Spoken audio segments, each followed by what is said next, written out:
Visakhapatnam YCP కార్యాలయంలో నిర్వహించిన సంక్రాంతి సంబరాలలో వైసీపీ జిల్లా అధ్యక్షుడు గుడివాడ అమర్నాథ్, ఎమ్మెల్సీ వరుద కళ్యాణి సహా మహిళా నాయకులు, కార్యకర్తలు పాల్గొన్నారు. పార్టీ కార్యాలయం ఆవరణలో రంగురంగుల సంక్రాంతి ముగ్గులు వేశారు. గంగిరెద్దులను హరిదాసులు ఆడించగా భోగి మంటల కార్యక్రమంలో వైసీపీ నాయకులు, కార్యకర్తలు పాల్గొన్నారు. రాష్ట్ర ప్రజలకి మాజీ మంత్రి గుడివాడ అమర్నాథ్, ఎమ్మెల్సీ వరుద కళ్యాణి సంక్రాంతి శుభాకాంక్షలు తెలిపారు.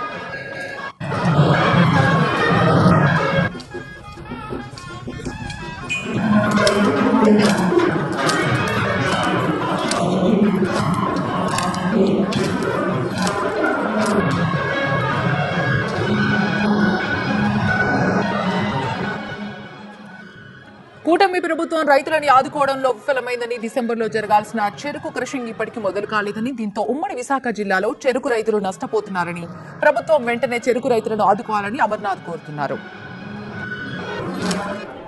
తిరుపతిలో జరిగినటువంటి సంఘటనలు, రాష్ట్రంలో రైతులకు జరుగుతున్నటువంటి అన్యాయాలు, ఇవన్నీ కూడా గడిచినటువంటి 7 మాసాలు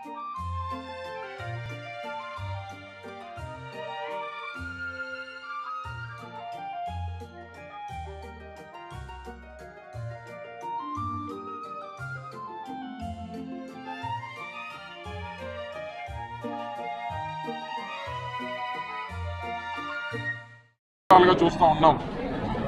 ఈరోజు రాష్ట్రంలో ఎక్కడా కూడా రైతుల పండుగ అయినప్పటికీ సంక్రాంతి ఎక్కడా కూడా రైతులు ఆనందంగా ఉన్నటువంటి పరిస్థితులు లేవు. గోవాడ షుగర్ ఫ్యాక్టరీ ఈరోజు డిసెంబర్ పోయి జనవరి పండగ పోయి ఇప్పటికీ కూడా క్రషింగ్ అనేటువంటిది మొదలు పెట్టగా రైతులు పండించుకున్నటువంటి చెరుకు అంతా కూడా ఈరోజు పూర్తిగా నష్టపోయేటువంటి పరిస్థితుల్లో ఈరోజు కనబడతా ఉంది.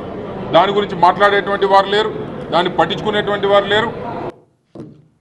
ఓవైపు నిత్యావసర ధరల పెరుగుదల, మరోవైపు విద్యుత్ ఛార్జీల భారంతో సంతోషంగా జరుపుకోవాల్సినటువంటి ఈ సంక్రాంతి పండుగను ప్రజలు భారంగా జరుపుకోవాల్సి వస్తుందన్నారు వైసీపీ ఎమ్మెల్సీ వరుద కళ్యాణి.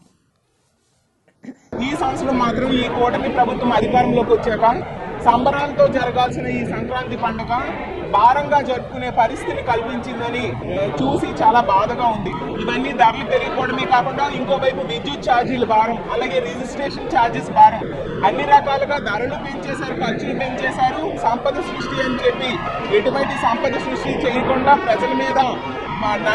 ప్రజల నడ్డి విరిచేట్టుగా ఈ కూటమి ప్రభుత్వం పాలన సాగుతూ ఉండడం వల్ల ఈ రాష్ట్రంలో ప్రజలందరూ కూడా చాలా భారంగా ఈ సంక్రాంతిని జరుపుకుంటూ ఉన్నారు.